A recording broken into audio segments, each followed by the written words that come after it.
Class 10 chemistry जब हम displacement reaction बता दिए थे, डबल डिस्प्लेसमेंट बता दिए थे। अब देखो precipitation reaction, precipitation reaction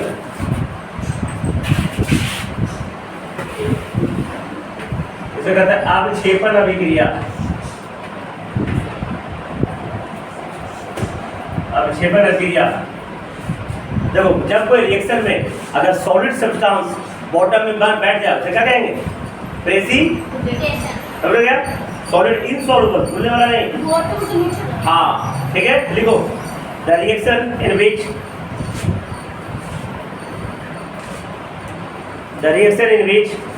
aqueous solution of, aqueous समझते हो जिसमें एक वाटर हो, aqueous. The reaction in which aqueous solution of two compound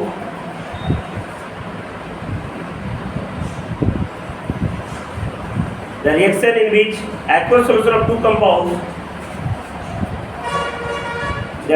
which aqueous solution of two compounds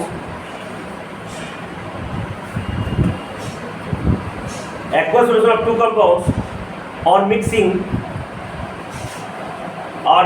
में मिलाने पर mixing comma react to form an insoluble compound, which separates out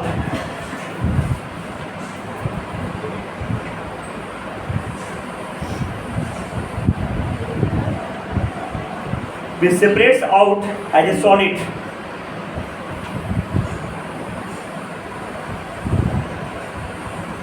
Separate as a solid is called precipitation reaction. It's called precipitation reaction. Precipitation reaction. Example लिखो, reaction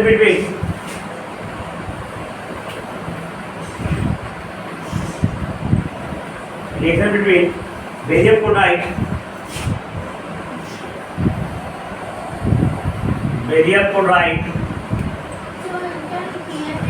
solution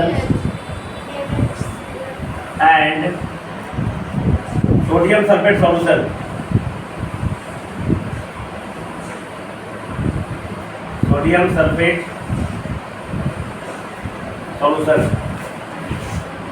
example जरूर याद रखना बेटा। देखो barium sulphate क्या हो जाएगा?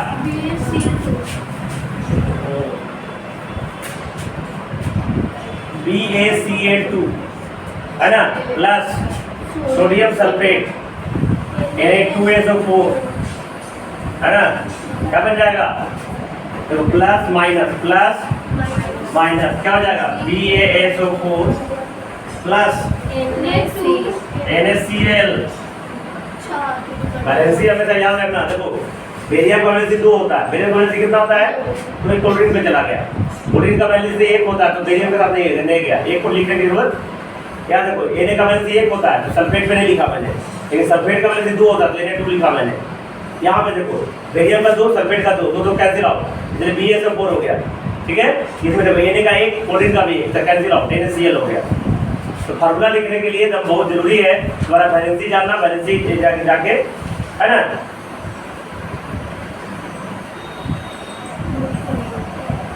Barium sulphate concentration होता है ना, ये हो गया।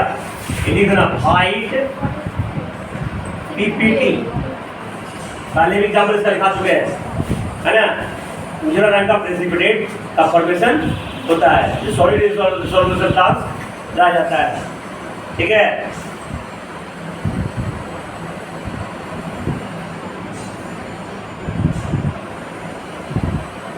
इसी में एक और क्या लिख देगा? CaOH2 plus CO2। जैसे देखो को मिलेगा जब सिलेक्ट लाइन में कार्बन डाइऑक्साइड गैस प्रवाहित हो जाती है, क्या बनेगा? CaCO3 क्या बनेगा? CaCO3 and H2O, CaCO3 plus H2O। तो मिल्की है ना, दूधिया रंग का हो जाता है कितना होता है, मिल्की सरफेस, मिल्की प्रेसिपिटेट बन जाएगा तुम्हारा।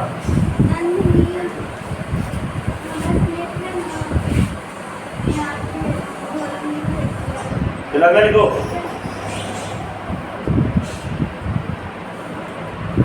न्यूट्रलाइजेशन रिएक्शन, ये इंपॉर्टेंट है।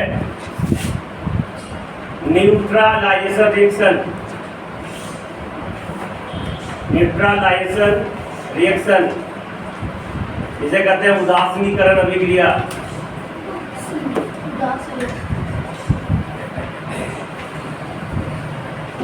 अभिक्रिया पढ़ा चुके हो।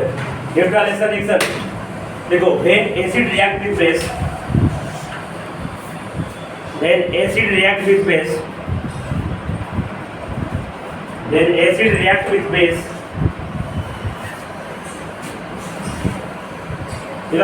when acid react with base, then it forms salt and water. When acid react with base, then it forms salt and water. Then it forms salt and water. This reaction is called neutralization reaction. This reaction is called neutralization reaction. देखो example लिख लो, acid में देखो base मिला दो, जैसे HCl है, ठीक है, और NaOH, ये सबसे स्ट्रॉन्गेस्ट एसिड, ये सबसे स्ट्रॉन्गेस्ट बेस। देखो ना, ये प्लस और ये माइनस, ये प्लस और ये प्लस जाएगा -7, प्लस जाएगा -7, क्या हो जाएगा ये NaCl, देखो ना NaCl के साथ NaCl हो जाएगा, और एक H, एक 2H और O, एक प्लस क्या बन जाएगा H2O। ये हो गया तुम्हारा एसिड, ये हो गया तुम्हारा बेस, ये हो गया तुम्हारा साल्ट, और ये हो गया वाटर। ठीक है, इसे क्या कहेंगे, न्यूट्रलाइजेशन। माने कोई भी एसिड को न्यूट्रल उदासीन कौन करेगा, बेस करेगा, बेस को न्यूट्रल कौन करेगा, एसिड करेगा। एसिड बेस मिला देंगे, खत्म हो जाएगा, न्यूट्रल हो जाएगा, है ना। H2SO4 प्लस MgOH2, है ना, इसको मिलकर मैग्नीशियम करते हैं, ठीक है, बनेगा MgSO4 बन जाएगा प्लस H2O बन जाएगा, ठीक है। HNO3 प्लस CaOH2, है ना, यहाँ पे OH का वजह से क्या बेटा, कैल्शियम वजह से 2 है, कैल्शियम के साथ फॉर्मूला से लिखना है, क्या हो जाएगा, कैल्शियम नाइट्रेट CaNO3, दोनों का वजह से 2 हो गया,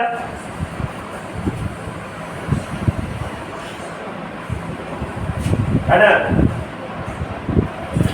CaNO3 होल 2 हो जाएगा, ताकि नाइट्रेट का वजह से भी एक है, यहाँ पे हाइड्रोजन का एक, नाइट्रोजन का भी एक, तो इसमें कैल्शियम 2 है, तो CaNO3 होल 2 हो जाएगा, समझिए, और प्लस क्या बन जाएगा H2O।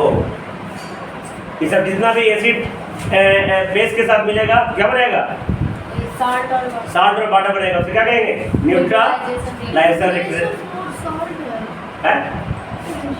सब सॉल्ट है, सल्फेट साल्ट है, जिसमें भी SO4 लगा रहे, जिसमें Cl लगा रहे, जिसमें NO3 लगा रहे, जिसमें CO3 लगा रहे, जिसमें HCO3 लगा रहे, सब साल्ट्स है ना। पढ़ोगे अगले चैप्टर में, family of salts, sulphate salts, chloride salts, nitrate salts, carbonate salts, bicarbonate salts, है ना। अब लिखो रेडॉक्स रिएक्शन, रेडॉक्स रिएक्शन, देखो रेड प्लस ऑक्स, है ना, रेड प्लस, देखो रेड का मतलब रिएक्शन बेटा, है ना, ऑक्स मतलब ऑक्सीडेशन, ऑक्स मतलब क्या हो गया, ऑक्सीडेशन। रेडॉक्स रिएक्शन लिखो, द रिएक्शन इन विच, बहुत इंपॉर्टेंट है, the reaction in which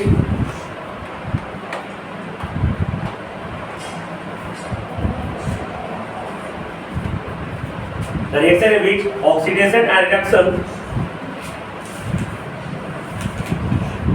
the reaction in which oxidation and reduction takes place, the reaction in which oxidation reduction takes place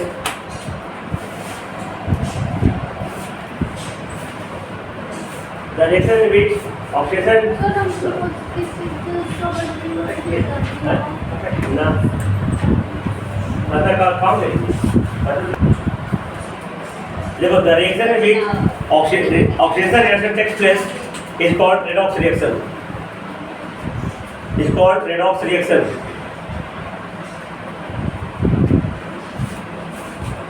देखो oxidation लिख है तो ऑक्सीडेशन देखो पहले समझ लो दीदी देखो बेटा ऑक्सीडेशन नाम में तो पता चला है देखो ऑक्सीडेशन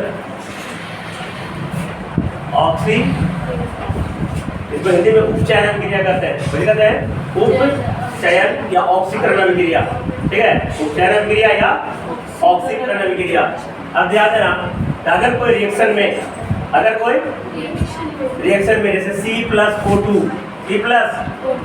CO2 हो गया ना यहाँ कार्बन अकेला है कि नहीं है कार्बन यहाँ कार्बन के साथ क्या जुड़ा हुआ है ऑक्सीजन तो ऑक्सीजन का एडिशन हो रहा है ना किसके साथ एडिशन हो रहा है कार्बन के साथ तो जब किसी रिएक्शन में ऑक्सीजन का एडिशन हो जाए एडिशन माने जुड़ जाए ठीक है तो वो अभिक्रिया क्या हो जाएगा कार्बन से CO2 जो बना हुआ क्या हो गया ऑक्सीडेशन हो गया क्या गया बेटा तो अगर किसी रिएक्शन के दौरान किसी एलिमेंट या कंपाउंड के साथ ऑक्सीजन का एडिशन हो जाता है तो क्या हो जाएगा ऑक्सीडेशन दूसरा पहला केस एडिशन ऑफ ऑक्सीजन दूसरा केस है रिमूवल ऑफ हाइड्रोजन अगर ऑक्सीजन नहीं जुटा तो अगर हाइड्रोजन को रिमूवल हो गया है ना पहला क्या है एडिशन ऑफ ऑक्सीजन है ना दूसरा रिमूवल ऑफ हाइड्रोजन ठीक है तीसरा है लॉस ऑफ इलेक्ट्रॉन इसके लिए एक ट्रिक है याद रखना LEOGER लेजर याद रखना क्या याद रखना LEOGE देखो L से क्या हो गया लॉस ऑफ E से क्या हो गया इलेक्ट्रॉन क्या हो गया वो से क्या हो गया ऑक्सीडेशन कंफ्यूजन ना हो इसलिए तरीका में बता दिया लॉस ऑफ इलेक्ट्रॉन ये क्या हो गया ऑक्सीडेशन आइए G for gain of electron is called reduction ठीक है तो अगर किसी रिएक्शन में एडिशन ऑफ ऑक्सीजन हो जाए रिमूवल ऑफ हाइड्रोजन हो जाए या तो लॉस ऑफ इलेक्ट्रॉन हो या गेन इन ऑक्सीडेशन नंबर हो ये नहीं नंबर है ना या तो ऑक्सीजन में कैसा चार्ज है ध्यान देना ऑक्सीजन का एटॉमिक नंबर कितना होता है 8 और जो क्या होता है इसके इलेक्ट्रॉनिक नंबर 2 और 6 आएगा जिसको अंतिम कक्षा में स्टेबल होने के लिए 8 इलेक्ट्रॉन चाहिए 2 को चाहेगा ना 2 घटा ना तो इलेक्ट्रॉन लेने वाला माइनस चार्ज तो ऑक्सीजन में कैसा चार्ज है तो अगर ऑक्सीजन के जैसा नेगेटिव चार्ज वाला एलिमेंट भी अगर किसी रिएक्शन में बढ़ जाएगा तो हमें क्या हो जाएगा ऑक्सीडेशन ऑक्सीजन बढ़ जाए या ऑक्सीजन के साथ जो चार्ज चाहिए नेगेटिव चार्ज की संख्या बढ़ जाए एडिशन हो जाए तो क्या कहेंगे ऑक्सीडेशन तो दिक्कत अब इसी का उल्टा होगा रिडक्शन किसके उल्टा होगा ऑक्सीडेशन रिडक्शन का इसके अपोजिट होगा ध्यान देना उसमें क्या होगा एडिशन ऑफ ऑक्सीजन नहीं एडिशन ऑफ हाइड्रोजन हो जाएगा एडिशन ऑफ हाइड्रोजन हो जाएगा रिमूवल ऑफ ऑक्सीजन हो जाएगा समझ रहा है रिमूवल ऑफ ऑक्सीजन हो जाएगा गेन ऑफ इलेक्ट्रॉन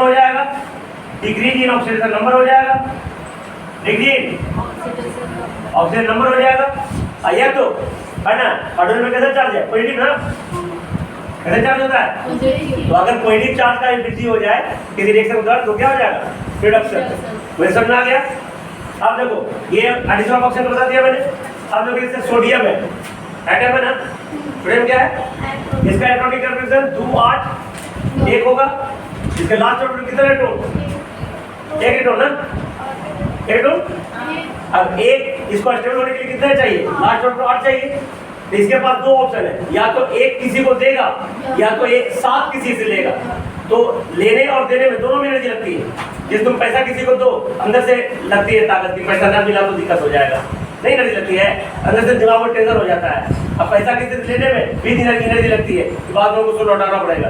तो एनर्जी पैसा लेना हो या देना हो दोनों में एनर्जी लगता है। इसमें इलेक्ट्रॉन देना हो या लेना हो दोनों में, तो एक देने साथ मांगने से बचा है वो, तो एक इलेक्ट्रॉन किसी को दूसरे एलिमेंट जिसको जरूरत होगा वो दे देगा। और इलेक्ट्रॉन जब दे दिया इसके बाद इलेक्ट्रॉन की संख्या कम हो गई, प्रोटॉन की संख्या बराबर रही, उतने रहा, तो इसमें कैसा चार्ज हो गया? पॉजिटिव। इलेक्ट्रॉन का लॉस हुआ या गेन हुआ? ये वो दे दिया ना, तो उसके बाद खत्म ना हुआ तो लॉस इलेक्ट्रॉन हो गया। तो यहाँ पे Na से जब Na प्लस बनेगा ना, यहाँ पे हो गया ऑक्सीडेशन। क्या हो गया? यानी जब भी पॉजिटिव चार्ज का फॉर्मेशन होगा तो क्या किया होगा जी? ऑक्सीडेशन का। अगर ऑक्सीजन देखो, ऑक्सीजन क्या हो गया? वो से O माइनस माइनस बन जाता ना, यहाँ पे गेन ऑफ इलेक्ट्रॉन हो गया, 2 इलेक्ट्रॉन किसी से भाग ले आई, ये हो गया तुम्हारा रिडक्शन। क्या हो गया? समझ रहा? ऐसा नहीं कि O से O माइनस माइनस बन गया तो समझना कि ऑक्सीडेशन हुआ है। ऑक्सीडेशन इसलिए अगर लॉस ऑफ इलेक्ट्रॉन होगा माने पॉजिटिव चार्ज का फॉर्मेशन होगा तो ऑक्सीडेशन, और नेगेटिव चार्ज का फॉर्मेशन होगा तो रिडक्शन। बता समझने में? लिखो ऑक्सीडेशन लिख दे दो, लिखो the reaction in which following phenomenon घटना है, the reaction in which following phenomenon takes place, the reaction in which following phenomenon takes place is called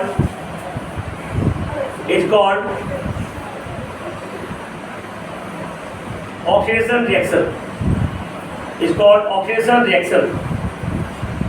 देखो पहले लिखो addition of oxygen, addition of oxygen. 9 में chemistry आसान है, 10 में chemistry आसान नहीं है, हमने 10 में केमिस्ट्री आसान नहीं है, देख रहे हो? समझो इसको, addition of oxygen, removal of hydrogen, देख लिखो addition of oxygen, removal of hydrogen, loss of electron and gain in oxidation number etc। आगे जाके पढ़ोगे इलेक्ट्रॉन में और भी कोई क्राइटेरिया रह सकता है ना? जितना हायर स्टडी करोगे हायर नॉलेज मिलेगा तुमको।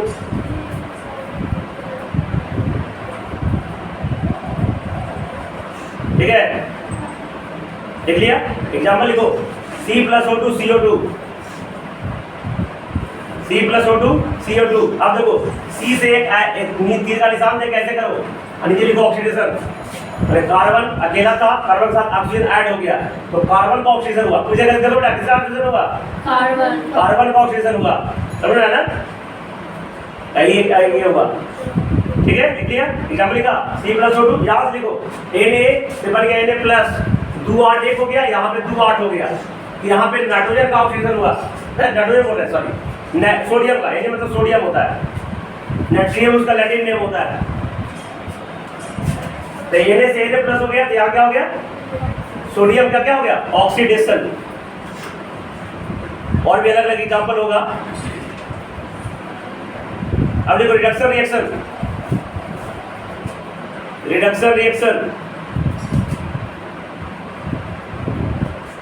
देखो the reaction in which following phenomenon takes place, the reaction in which following phenomenon takes place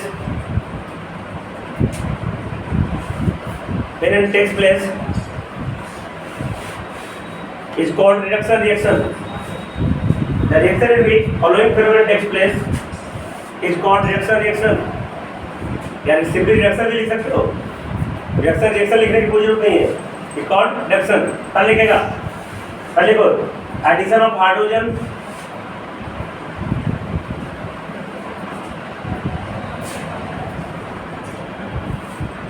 ऐसा लिखा था ना addition of oxygen, addition of oxygen के ब्रैकेट में और लिख दो बेटा, और सिमिलर टू ऑक्सीजन एलिमेंट, और similar to oxygen, similar to oxygen बढ़ जाए या तो सिमिलर टू ऑक्सीजन एलिमेंट के जैसा कोई बढ़ जाए, उसी तरह इसमें लिख दो एडिशन ऑफ हाइड्रोजन और सिमिलर टू हाइड्रोजन, सिमिलर बने उसी के जैसा, सिमिलर टू हाइड्रोजन। दूसरा लिखेगा removal of oxygen, removal of oxygen, removal of oxygen. क्या लिखेगा gain of electron, gain of electron. चौथा लिखेगा डिक्रीज इन ऑक्सीजन नंबर, वही मतलब ऑक्सीजन नंबर।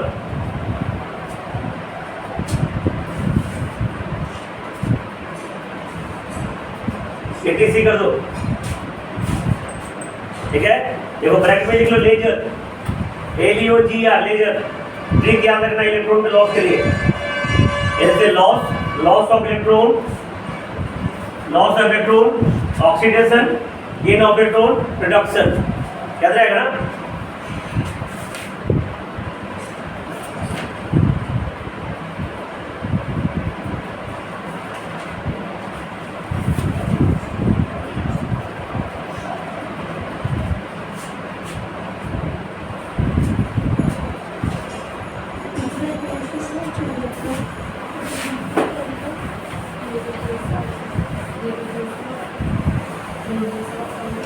देखो एक रिएक्शन समझो बेटा, है ना।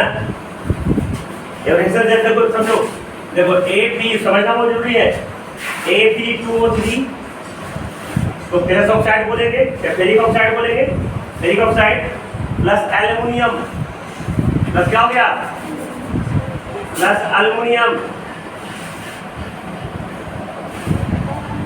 बना तुम्हारा Fe प्लस Al2O3, है ना। इसके आगे बैलेंस से दूर लगा दो, इसके आगे दूर लगा दो, ठीक है। दिक्कत याद देखना है इधर। यहाँ लोहा है ना, फेरिक ऑक्साइड है। कौन ऑक्साइड है? लोहा के साथ क्या जुड़ा हुआ है? Oxygen, oxygen. अब यहाँ से ये बना ना, यहाँ पे ऑक्सीजन के साथ कहाँ पे चला, यहाँ से हट गया, अकेला हो गया ना। देखो ये रिमूवल ऑफ ऑक्सीजन हुआ, रिमूवल ऑफ, यहाँ पे कौन सा प्रोसेस हुआ, रिडक्शन प्रोसेस हुआ, है ना। यहाँ एल्युमिनियम अकेला था ना, यहाँ एल्युमिनियम के साथ क्या जुड़ गया, ऑक्सीजन।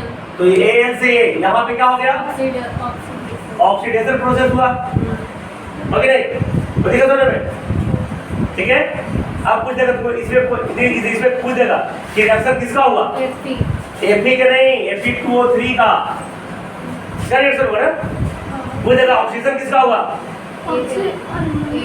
सिर्फ एल्युमिनियम का, है ना। एल्युमिनियम ऑक्सीजन हो के एल्युमिनियम ऑक्साइड बना, ठीक है। और ये फेरिक ऑक्साइड रिडक्शन हो के आयरन बना। समझ में आ रहा है? ठीक है समझ में। अब ध्यान देना, इसमें एक टर्म आएगा बेटा ऑक्सीडाइजिंग एजेंट, समझना है इसको। ऑक्सीडाइजिंग, ऑक्सीडाइजिंग एजेंट, एजेंट माने कारक, और रिड्यूसिंग एजेंट, रिड्यूसिंग, समझना है इसको, समझाते पहले। यहाँ पे FeO3 का क्या हो रहा है, रिडक्शन हो रहा है ना। तो जिसका रिडक्शन होता है, जिसका रिडक्शन वो ऑक्सीडाइजिंग एजेंट कहलाता है।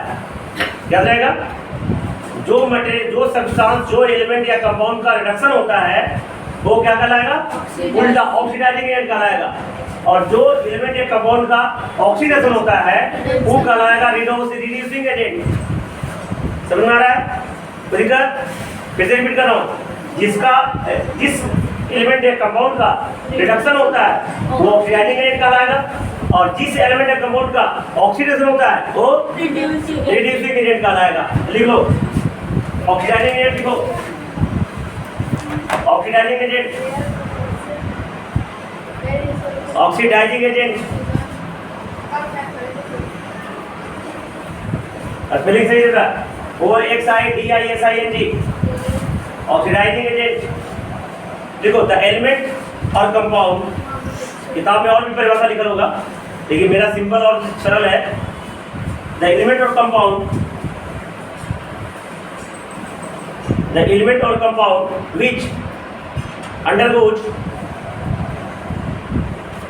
which undergoes the process of reduction, undergoes the process of reduction is called oxidizing agent, is called oxidizing agent.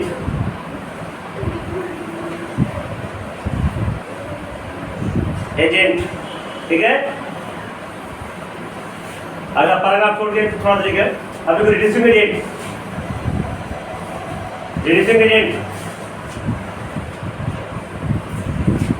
देखो द एलिमेंट और compound,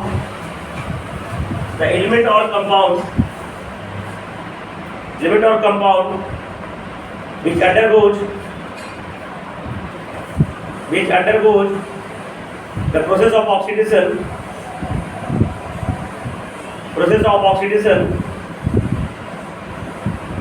is called reducing agent.